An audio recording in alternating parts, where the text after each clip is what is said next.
네, 대표 회담으로 협치의 물꼬를 튼 지 하루 만에 여야가 이재명 대표의 계엄령 준비 발언으로 다시 충돌했습니다. 대통령실은 대표직을 걸고 말하라며 강하게 비판하기도 했습니다. 네, 관련 내용 포함한 정치권 이슈들 윤기찬 국민의힘 법률위 부위원장, 박성민 전 더불어민주당 최고위원과 함께 짚어보겠습니다. 두 분 어서 오십시오. 안녕하십니까. 예, 대통령실이 지금 제가 말씀을 드린 것처럼 이재명 대표의 계엄령 준비 발언에 대해서 당 대표직을 걸고 말하시라. 그리고 여기에 대해서 국민의힘 한동훈 대표도 근거를 제시해야 된다라고 이야기를 하고 있는데요. 이 계엄 준비 발언으로 인한 충돌이 계속되고 있습니다. 좀 어떻게 보고 계시는지요? 일단 민주당도 이제 계엄령에 대해서 이야기를 할 거면 조금 더 구체적인 이야기를 해야 될 때는 오고 있는 것 같아요. 근데 다만 이제 정치권에서 여러 가지 이야기를 할 수 있고, 사실 그렇게 따지면 대통령께서 그동안 여러 차례 반국가 세력이 우리 사회에서 암약하고 있다 이런 말씀 해오시지 않았습니까? 이런 발언에 대한 근거는 사실 있었냐 물어보면 어떤 명확하게 이제 용산에서도 반국가 세력이 누구인지, 그리고 반국가 세력이 우리 사회에서 어떻게 활동하고 있는지 이런 부분에 대해서 답을 못 해왔던 게 사실이거든요.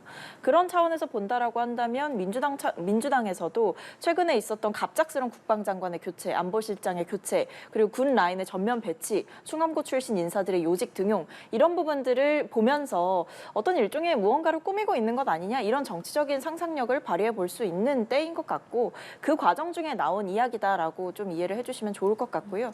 어떤 계엄령을 실제로 실시할 거다 아니다의 차원 이전에 대통령의 통치 방식이나 인사 방식에 대한 어떤 정치권의 경고다, 이렇게 인식을 해주시는 게 정확하지 않을까 싶습니다.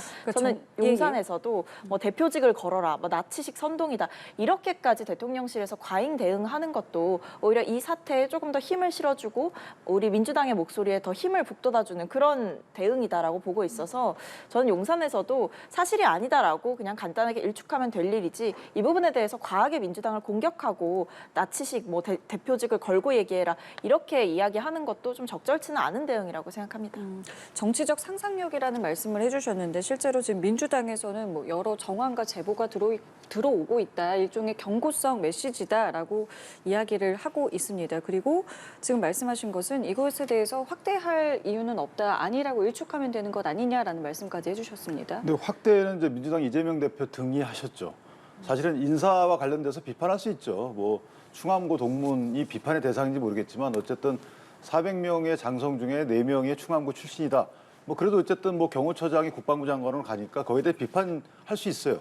그 인사 휘전문 인사다, 그다음에 역관제다, 이렇게 비판할 수는 있습니다.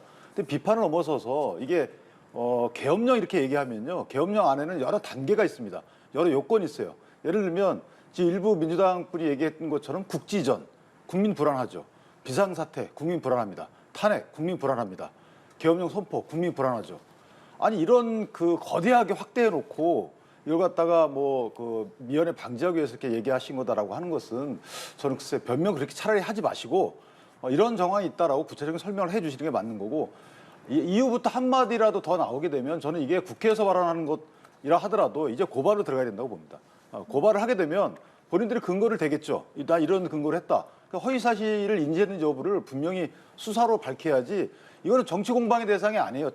계엄령과 관련된 계엄령 선포 계획이 있다. 그럼 아까 제가 말씀드린 대로 그런 소요가 있는 것이고, 소요는 누가 합니까? 국민이 하는 거죠. 그럼 국민에 대한 예의가 아닌 거예요. 그 진압은 누가 합니까? 군인이 합니다. 군인에 대한 예의도 아닌 거예요.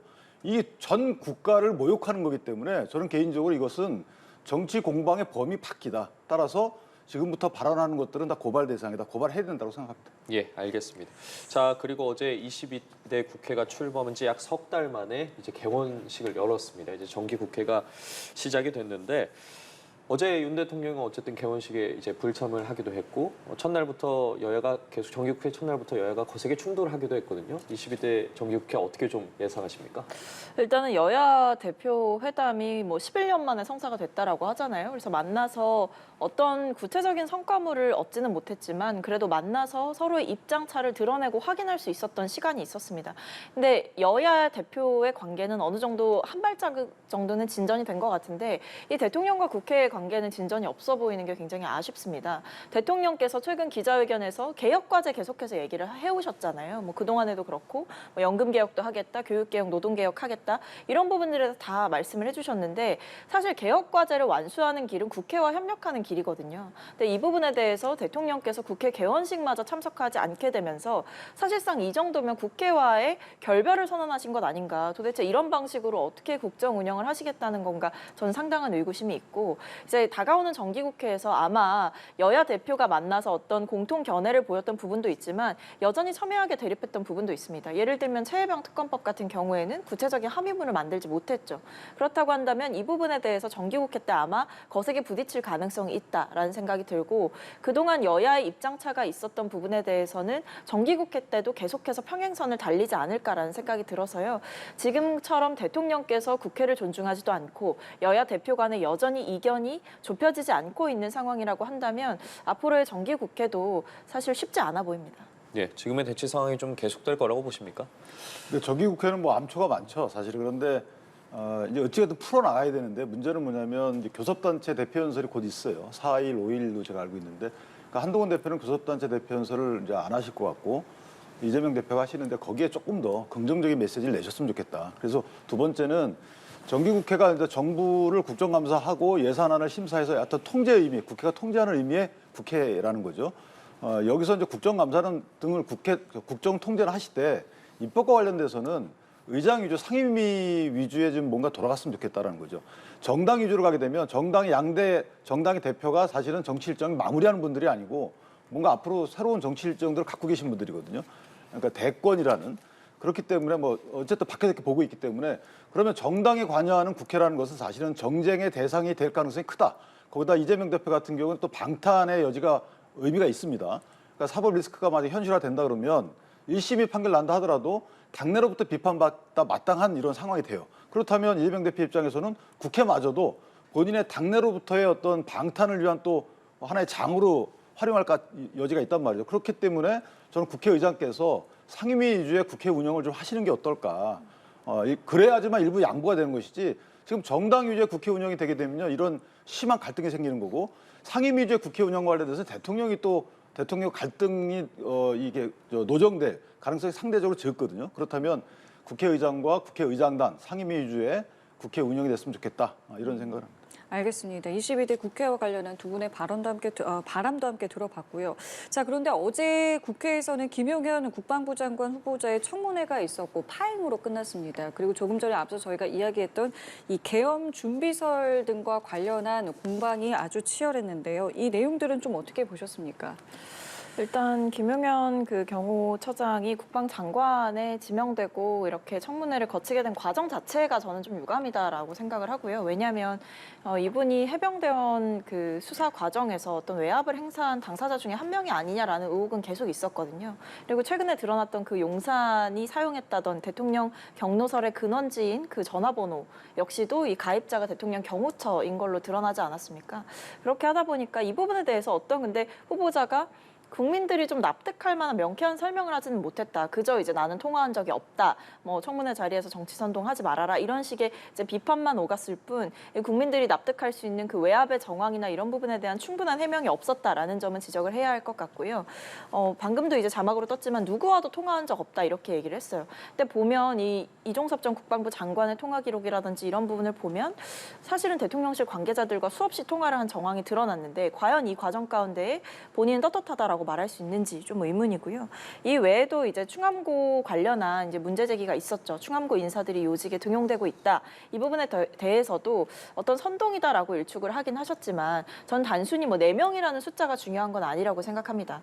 왜냐하면 충암고 출신들이 지금 자리를 차지하고 있는 직책들이 결국에 군의 핵심적인 정보를 또는 첩보를 관리하는 부서들이란 말이죠. 예를 들면 뭐 국군 방첩사령관도 그렇고 뭐 3.7 부대 같은 경우도 그렇고 여기는 이제 군 첩보 조직을 통솔하는 데지 않습니까? 이런 곳곳에 다 이제 충암고 출신들이 내정되어 있다, 뭐 임명됐다 이렇게 얘기가 돌고 있고, 심지어는 이 김용현 경호처장의 후임, 그러니까 국방장관으로 내정됐다 보니까 이 경호처장의 후임도 충암고 출신으로 지금 검토되는 것 아니냐라는 보도도 있었습니다. 그렇기 때문에 이런 부분들에 대해서 이 김용현 후보자가 얘기했던 것처럼 뭐 다 사실무근이다 이렇게 보기에는 좀 무리가 있지 않나 싶습니다. 예, 어떻게 보셨습니까? 저는 인사 비판에 대해서는 사실 그 해당 직책, 뭐 방첩사령관 그러면 이제 방첩부대에서 근무 안 했던 분이거나, 그러니까 전문성이 부족하다는 걸 일단 전제로 해서 시작을 해야 되는 게 아닌가 싶은데 그런 비판은 아직까지 나오고 있는 것 같지 않고요. 두 번째, 뭐 해병대 특검 관련해서 수사가 진행 중이기 때문에 저기서 많이 물어봐야 사실 진실 공방의 결론이 나지 않는 그 질문이기 때문에 특별히 의미가 없다고 봅니다. 그리고 계엄설 같은 경우에는 본 장관 후보자가 분명히 밝혔어요. 나라도 그건 동의하지 않는다라고 했기 때문에 그 이상의 답변이 어디 있습니까? 일단 본인이 모르잖아요. 그러니까 아는지를 먼저 설명해주고 이러이러한 정황적 증거가 있기 때문에 당신이 아는 거 아니냐? 그러면 질문을 이어갈 수 있는데 그런 것도 아닙니다. 그럼 여러 가지 그냥 본인들이 근거도 못 되는 뇌피셜 갖고 계속 묻습니다. 그러면 본인이 이건 불가능하고 나부터도 거기에 관여하지 않겠다라고 얘기했으면 더 이상의 질문이 나오지 말아야 되는 거죠. 그런데 상당 부분 정치적 공방 대상을 청문회 자리에서 저렇게 얘기했다는 것 자체가 뭔가 민주당이 뭐 기획하고 나온 거 아닌가라는 생각이부터 들어요. 전반적으로 모든 절차가 다 계엄 관련된 얘기를 하고 계세요. 근데 근거도 없고 이전에 2016년, 17년 다시 되돌아가가지고 그때 문건을 소환해가지고 다시 하고 있는데 글쎄요, 이거는 진짜 도저히 이해할 수 없는 그 정치 공방이기 때문에 더 이상은 이런 논박이 없었으면 좋겠다라는 바람입니다. 예, 두 분이 말씀해주신 뭐 이런 공방 속에 김 후보자 인사청문회가 파행했는데 그 파행한 내용을 좀 살펴보면 국민의힘 강선영 의원이 이제 김 후보자에게 질의를 하던 중에 이재명 대표를 이제 구소련의 공산혁명의 리더였던 레닌에 빗댔어요. 그러자 이제 여야가 고성을 오가면서 공방을 벌였거든요. 뭐 앞서 전현희 의원 같은 경우에도 국회에서 발언도 있었고요. 좀 여야 의원들 간의 발언 수위가 좀 높아지는 모습도 보이고 있는데 이 부분에 대해서는 어떻게 생각하십니까?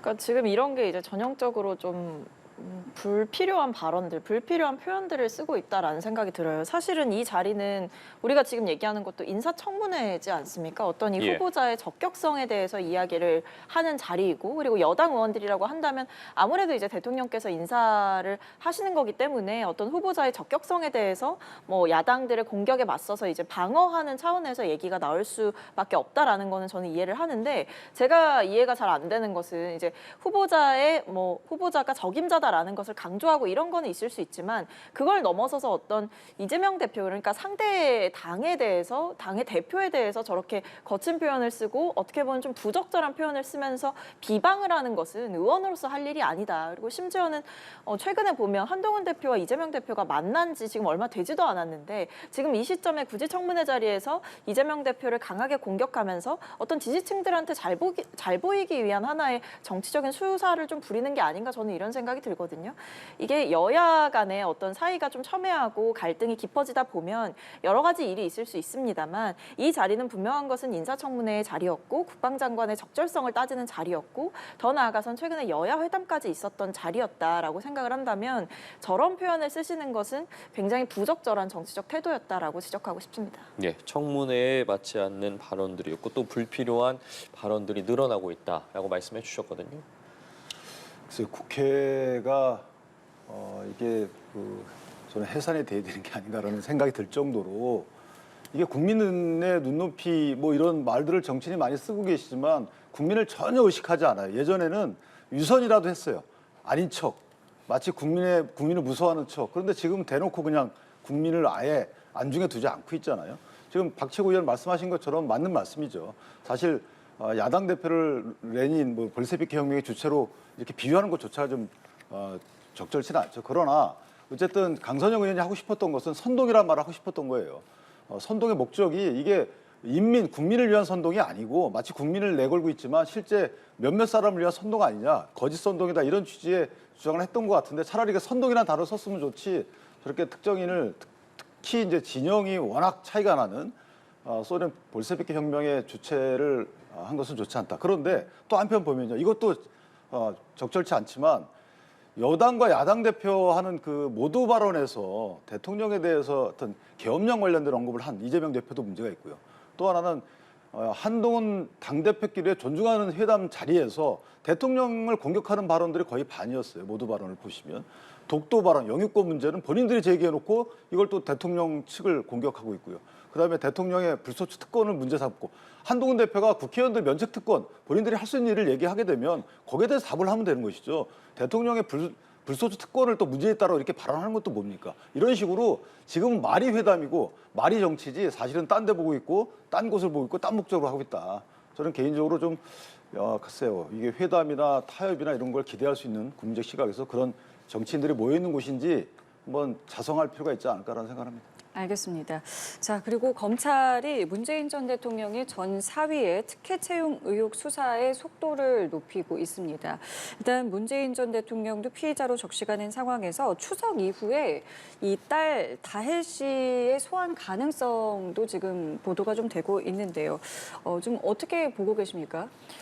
저는 진짜 이런 일을 벌이고 있는 윤석열 정권이 진짜 최후의 발악을 하고 있는 게 아닌가라는 생각이 있습니다. 지금 이 일 자체가 이제 문재인 전 대통령의 그 전 사위의 어떤 취업 특혜 의혹을 조사하면서 시작이 된 거거든요.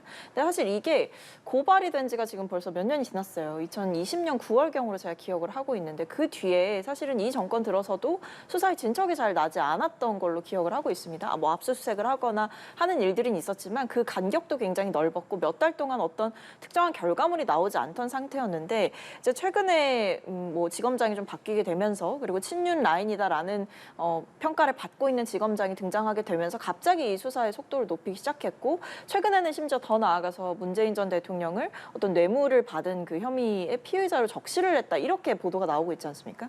그러니까 이걸 보면 어떤 최근에 있었던 이 정권의 악재들을 좀 덮기 위한 일종의 정치적인 국면 전환을 위한 수사를 벌이고 있다. 그리고 지금 문재인 전 대통령이 어떤 전 사위의 채용과 관련해서 영향력을 행사했다라거나 아니면 뭐 직접적인 뇌물을 받았다거나 이런 간접 증거, 직접 증거 이런 것들이 전혀 없는 상태에서 모종의 결론을 내놓고 지금 소환이라든지 뭐 피의자 적시라든지 이런 일들을 계획하고 하고 있는 게 아닌가라는 생각이 들어서 굉장히 유감이다라는 말씀을 드리고요. 지금 뭐 드러난 게 없어요. 일단 이 서 씨, 그러니까 문재인 전 대통령의 사위죠. 전 사위의 이 취업의 대가성이 있었는지 어떤 커넥션이 있었는지 이런 부분에 대해서도 아직 드러난 바가 없고 그다음에 이제 서 씨의 재산상의 이익을 문재인 전 대통령이 직접적으로 취했다라고 볼 만한 증거가 있는지.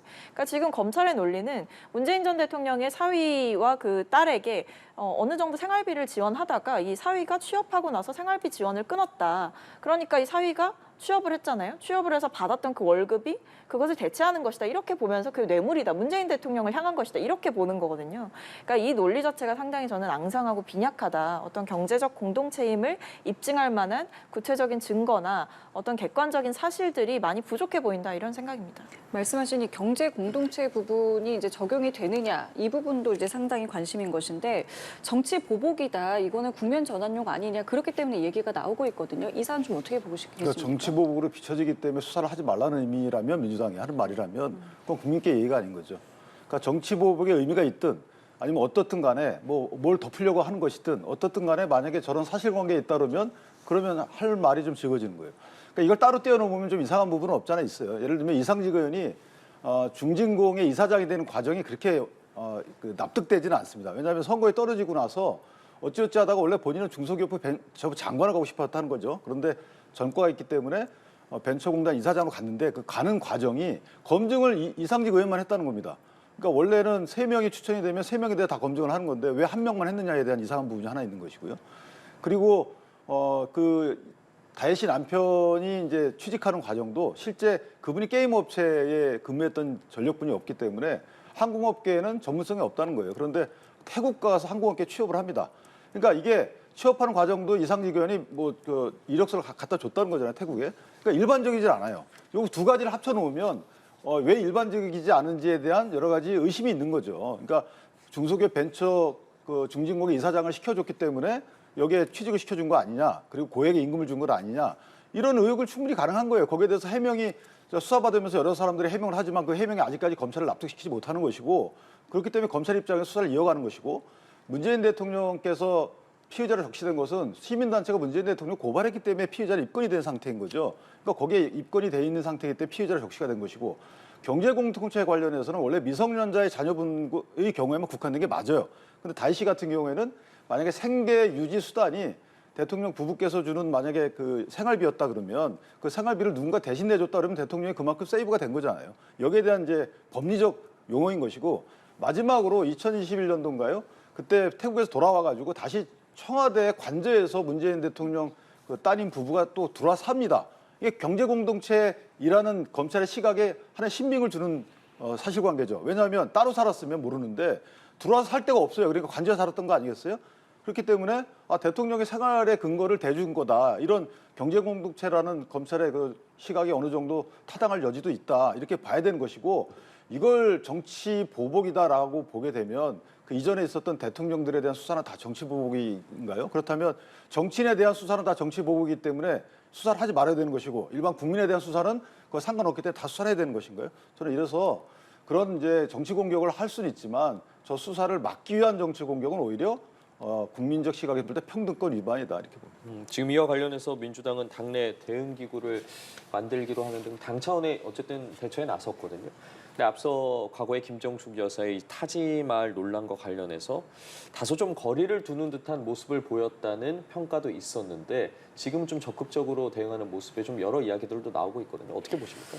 일단은 이 사안의 크기 자체가 좀 다르지 않나라는 생각이 드는 게 이게 뭐 이 김정숙 여사의 타지말 논란 같은 경우에는 사실 이제 전임 정부의 뭐 문체부 장관이라든지 아니면 당시에 이제 청와대에 있었던 직원들이라든지 이런 분들이 어느 정도 이야기를 하는 수준에서 이 납득이 될 수 있는 상황이었던 것 같습니다. 근데 지금 보면 이게 문재인 전 대통령까지 지금 향하고 있다라는 게 보여지는 거거든요. 그러니까 단순히 어떤 영부인에 대한 의혹에 그치는 게 아니라 영부인의 뭐 계좌를 뭐 추적하고 그 딸의 그다음에 손자의 뭐 아이패드를 보고 뭐 이런 일들이 사실상 문재인 전 대통령의 일가를 겨냥하고 지금 이 수사가 벌어지고 있는 것 아니냐라는 생각이 드는 시점이기 때문에 여기에 대해서 지금 야권을 향한 정치 탄압 수사의 큰 흐름에서 사실 이재명 대표 같은 경우에도 이 본인을 향한 수사의 부당성에 대해서 여러 차례 이야기를 해왔고 과잉 수사다, 먼지털기식 수사다 이런 비판을 해오지 않았습니까? 그렇기 때문에 이 일관된 흐름 속에서 지금 타겟이 이재명 대표에서 문재인 전 대통령으로 바뀐 것 아니냐